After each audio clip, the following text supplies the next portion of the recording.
법을 누구보다도 쉽고 재미있게 설명해드리는 법선생TV, 저는 송글송글입니다. 오늘은 얼마 전부터 핫 이슈로 떠오르고 있는 유언 대용 신탁에 대해서 알아볼 텐데요. 이와 관련해서 말씀 나누실 허윤규 변호사님 모셨습니다. 안녕하세요. 안녕하세요. 네, 변호사님, 유언, 대용, 신탁 각각 단어는 알겠는데 유언, 대용, 신탁 뭐죠? 유언 대용 신탁이라는 용어를 처음 들으신 것 같아요. 네. 네. 이 용어를 아시는 분들은 아시겠지만 또 모르시는 분들도 상당히 많으신 것 같습니다. 근데 이제 신탁이라는 용어는 되게 많이 들어보셨을 거예요. 신탁은 맡기는 거. 예, 맡기는 거죠. 이제 재산이 있으신 분들이 자기 재산을 좀 관리하기 힘드실 때, 금융기관 같은 데다가 이제 관리를 맡기고 운영하게 해서 거기에서 나오는 수익을 수익자에게 향유시키게 하는 신탁계약, 이런 말씀 많이 들어보셨을 거예요.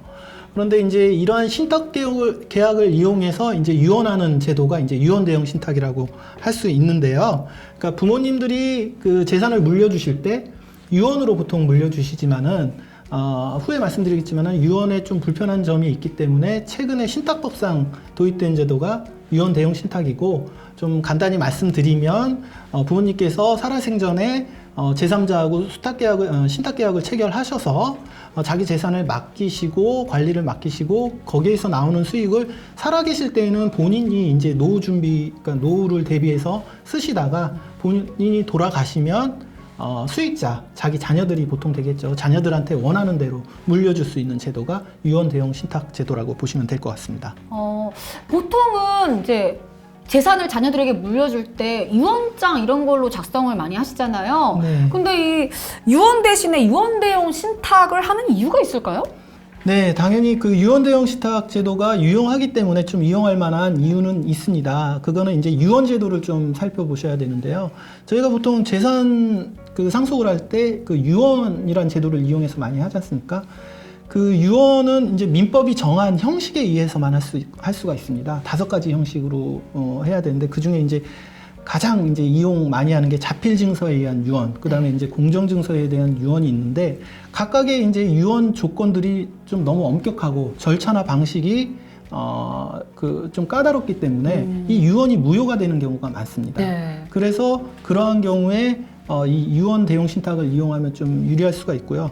또 유언 제도에서 좀 불편한 점이 뭐가 있냐면은 그 상속인이 자기가 이제 재산을 상속할 때 여러 가지 조건을 달고 싶을 때가 있습니다. 뭐 요즘 흔히 얘기하는 효도 조건을 달아서 유언을 하고 싶거나, 아니면은 또 다른 경우는 그 자기 자녀가 아직 어린 경우가 있을 수 있습니다. 뭐 초등학생이라든지 아직 유아인 경우가 있는데, 네. 경우에 따라서 자기가 이제 건강이 안 좋아서 곧 이제 뭐 시한부 인생을 뭐 극단적으로 얘기해서 시한부 인생 선고를 받으신 분 같은 경우에는 자기가 죽었을 때 이 미성년자인 자녀가 그 재산을 관리할 수가 없기 때문에 그 자녀가 성년이 될 때까지 좀 대신 관리할 그 재산 관리자를 지정을 하고 싶어도 유언 같은 경우에는 그렇게 할 수가 없습니다. 그 외에도 여러 가지 경우가 있는데, 그러한 경우에 그 유언이란 제도는 한계가 있고요. 그리고 가장 큰 이제 문제점은 이 유언을 하시고 나서 그 다음에 돌아가시기 전까지의 기간이 있을 수밖에 없지 않습니까? 뭐 짧으면 1년, 뭐 길면은 10년이 될 수도 있고, 언제 돌아가실지 모르니까 그 사이에 권리관계가 변동이 될 수도 있습니다. 뭐 예를 들어서 부동산을 유언으로 남겼는데 그 사이에 그 재산을 처분해 버린다거나 하면은 등기를 할 수 없는 경우도 생길 수가 있고요. 또 유언 재산 중에 예금 같은 경우에는 돌아가시고 난 다음에 상속인들이 그 예금을 찾아야 되는데, 현행 이제 금융기관에서는 그 예금을 찾을 때 개인 상속인 단독으로 찾을 수가 없고요. 모든 공동 상속인들의 동의서를 받게 돼 있어서 그쵸. 여러 가지로 뭐 불편한 점이 좀 있을 수 있습니다. 이런 경우에 그 유언 대용 신탁을 이용할 수 있겠다고 말씀을 드리겠습니다. 네, 다양한 유언 방법이 있는데 그런 단점들을 보완하기 위한 방법이 유언 대용 신탁이다, 이렇게 말씀하셨어요. 예, 맞습니다. 그래서 이제 유언과 달리 생전 신탁으로 부모님들은 자기 재산을 제3자인 수탁자에게 재산권을 이전해서 맡기시고, 부모님들이 돌아가시면 수탁자가 마치 유언 집행자가 돼서 부동산 등기나 예금 분배 업무를 담당하기 때문에 유언에서와 같은 집행의 어려움은 거의 해결이 된다고 볼 수 있죠. 그런데 변호사님, 최근에 유언대용 신탁과 관련해서 흔히 유류분을 피해갈 수 있다 이런 판례가 나왔다고 들었는데 이에 대해서도 설명해 주시면 좋겠습니다. 네, 송골님이 그 판례도 알고 계시는군요. 검색해봤죠. 네. 그 판례가 나온 지는 이제 얼마 안 됐습니다. 정확하게는 이제 2020년도에 그 수원지방법원의 그 성남지원에서 판결이 났는데요.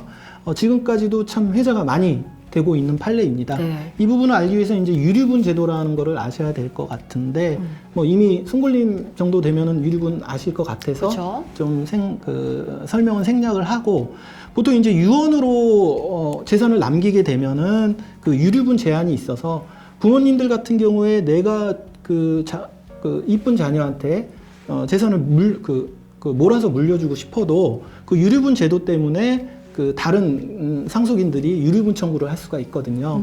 근데 이제 이런 유언에 대해서는 유류분 제한이 있지만 이 유언 대용 신탁을 이용하면은 유류분을 피해갈 수 있다는 판례가 나왔다 해서 요즘 얘기가 많이 나오고 있는데요. 이 시간에 간단하게 말씀드리면은 그때 지금 나온 이 하급심 판례는 유류분을 그 유언 대용 신탁으로 피해갈 수 있다라는 판결이 아니고요.